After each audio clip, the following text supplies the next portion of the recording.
Hello friends, निगुतीमध्ये तुम्हा सर्वांचं स्वागत आहे। तर आज निगुतीमध्ये मी तुम्हाला दाखवते मालवणी पद्धतीचा मांदेलीचा सार आणि मांदेली फ्राय। चला तर मग आपण पटकन रेसिपी कशी बनवायची ते बघायला घेऊ।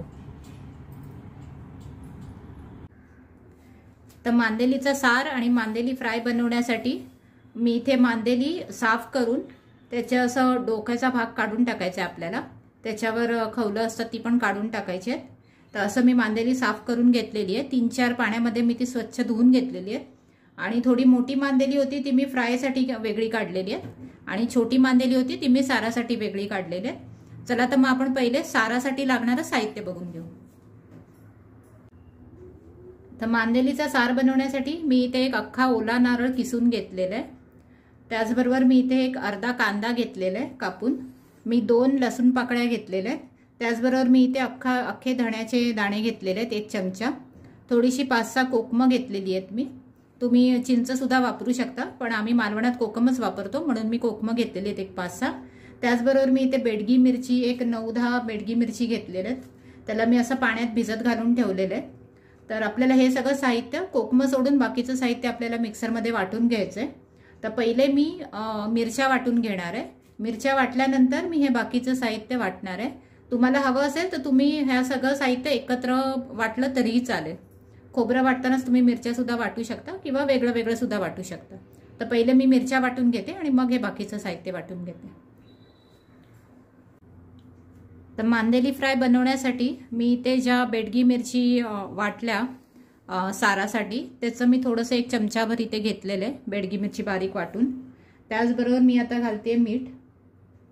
तर चवीनुसार आपल्याला मीठ घालायचं आहे।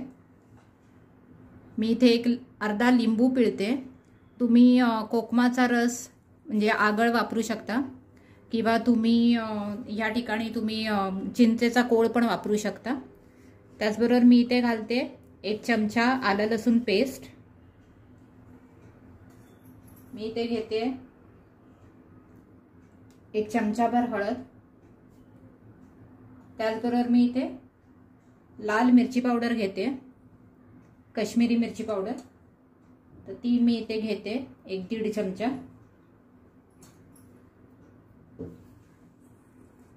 हे सगळे मसाले लावून आपल्याला ही मांदेली व्यवस्थित ह्याच्यात अशी कालवून घ्यायची आहे। सगळ्या मांदेलीला हे व्यवस्थित असं लागलं पाहिजे, जेणेकरून आपल्याला हे एक 20 मिनिटं ते अर्धा तास मॅरिनेट करून ठेवायचं आहे।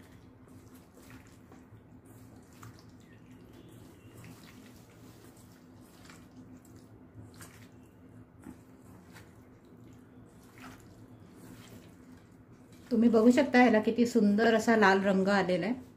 तर ह्या बेडगी मिरचीला रंग फार सुंदर असतो, त्यामुळे आम्ही मालवणात शक्यतो मच्छीच्या कालवणासाठी बेडगी मिरची स्पेसिफिकली वापरतो। तुम्ही तुमच्या चॉईसनुसार तुम्ही जी काय मिरची तुम्ही खात असाल, घाटी मिरची किंवा दुसरी कुठली मिरची, तर तसं तुम्ही वापरू शकता।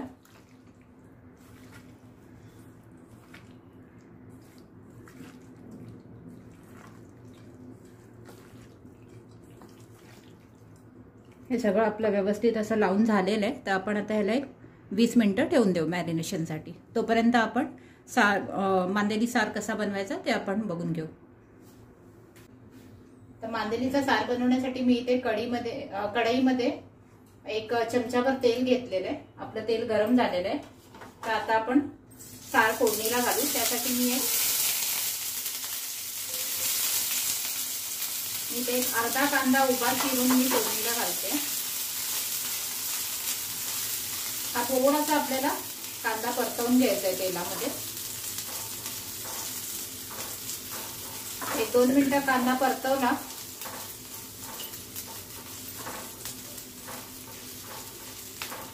की त्याच्यात आपण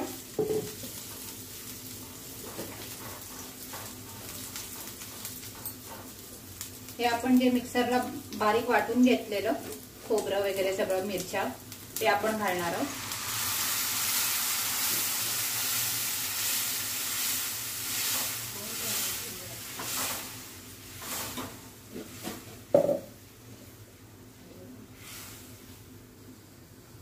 आपल्याला तेलात थोडंसं असं परतवून घ्यायचंय, जेणेकरून ह्याला मिरच्यांचा अजून रंग खुलून येईल।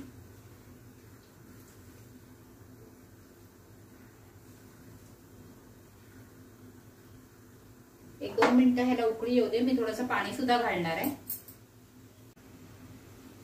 या मिक्सरच्या भांड्यामध्ये जे थोडंसं वाटण राहिलेलं ते आपण थोडंसं ह्याच्यात पाणी घालतोय.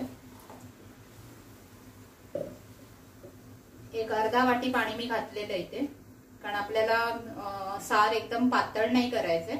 तो चांगला असा थिक ग्रेव्ही वाटला पाहिजे, त्यामुळे एक अर्धा वाटीच पाणी मी घातलेलं आहे. त्याबरोबर मी ह्याच्यात चवीनुसार मीठ घालते.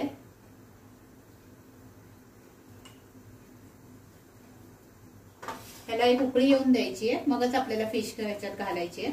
तर तुम्ही ते बघू शकता, मांदेलीला मी जे लाल मिरच्या वाटलेल्या ते थोडंसं वाटण मी कालवून ठेवलेलं आहे. तर आता पहिले ह्याला उकळी येऊ दे, मगच आपण मांदेली ह्याच्यात सोडायची आहे. आपल्या माशाच्या आमटीला उकळी आलेली आहे, तर आपल्याला ही उकळी आल्या आल्या लगेच ह्याच्यात मांदेली सोडायची आहे.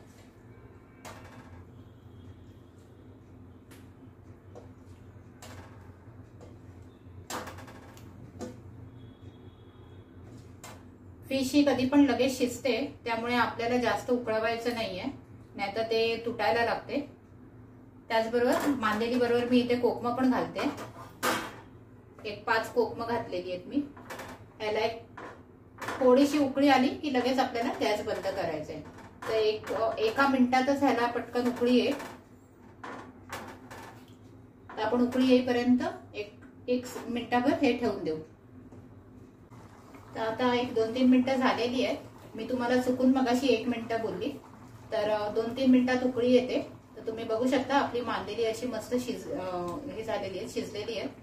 तर आता आपण गॅस बंद करूया आणि वरून कोथिंबीर घालू. ते बघू शकता किती सुंदर रंगही आलेला आहे माशाच्या आमटीला.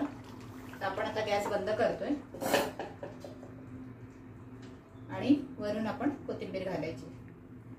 तर अशा पद्धतीने तयार आहे आपली मांदेलीचा सार. आपण पटकन ह्याला सर्व करून घेऊ. आपण मांदेली मॅरिनेट करायला ठेवलेली 20 मिनिटं. तर आता इथे आपल्याला ती फ्राय करायला घ्यायच्या आधी मी इथे थोडासा रवा घेतलेला आहे. त्याचबरोबर मी थोडं तांदळाचं पीठ घेतलेलं आहे. ते मी असं मिक्स करून घेते. दोन्ही पीठ एकत्र मिक्स करायचे ते, आणि मग ह्याच्यात मांदेली बुडवून कालवून घ्यायची आहे. इथे अशा पद्धतीने मांदेली कालवून घेऊया आपण सगळी. आणि मग ही तोपर्यंत मी पॅन सुद्धा पॅन मध्ये तेल ठेवलेलं आहे मांदेली फ्राय करण्यासाठी. तर ते गरम होतंय आपलं तेल. तोपर्यंत आपण रवा आणि तांदळाचं पीठ मांदेलीला कालवून घेऊया आणि मग आपण हे फ्राय करायला घेऊ. आपण पॅन मध्ये तेल गरम करायला ठेवलेली मांदेली फ्राय करण्यासाठी. आपलं तेल गरम झालेलं आहे. तर ह्याच्यात आपण जी रवा लावून मांदेली कालवलेली आहे, रवा आणि तांदळाचं पीठ, ती आपण ह्याच्यात तळायला घालून घेऊ. आपण तेलात ही मांदेली अशा पद्धतीने सोडायची आहे सगळी.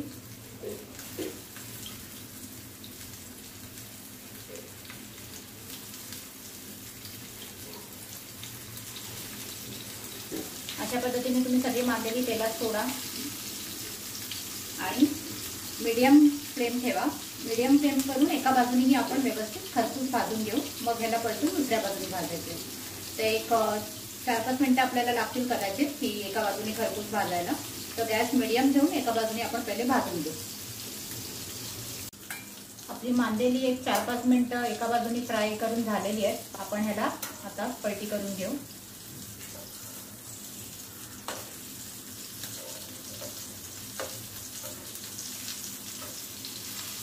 तुम्ही बघू शकता कशी मस्त खरपूस फ्राय झाली आहे.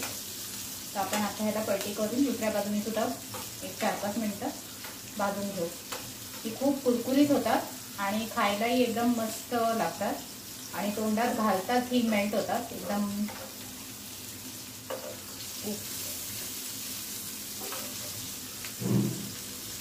तर अशा पद्धतीने सगळी मांदेली आपण उलटून घेऊ आणि दुसऱ्या बाजूने सुद्धा फ्राय करून घेऊया.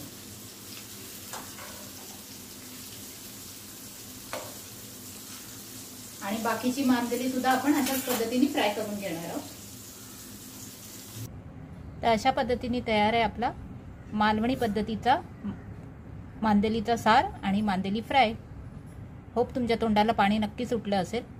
आणि तुम्हाला जर माझी ही रेसिपी आवडली असेल तर प्लीज मला कमेंट्समध्ये कळवा आणि तुम्ही या अशा पद्धतीने हा सार आणि मांदेली फ्राय करून बघा, तुम्हालाही नक्की आवडेल. आणि माझ्या या व्हिडिओला जास्तीत जास्त लाईक आणि शेअर करा आणि माझ्या चॅनलला सबस्क्राईब करा.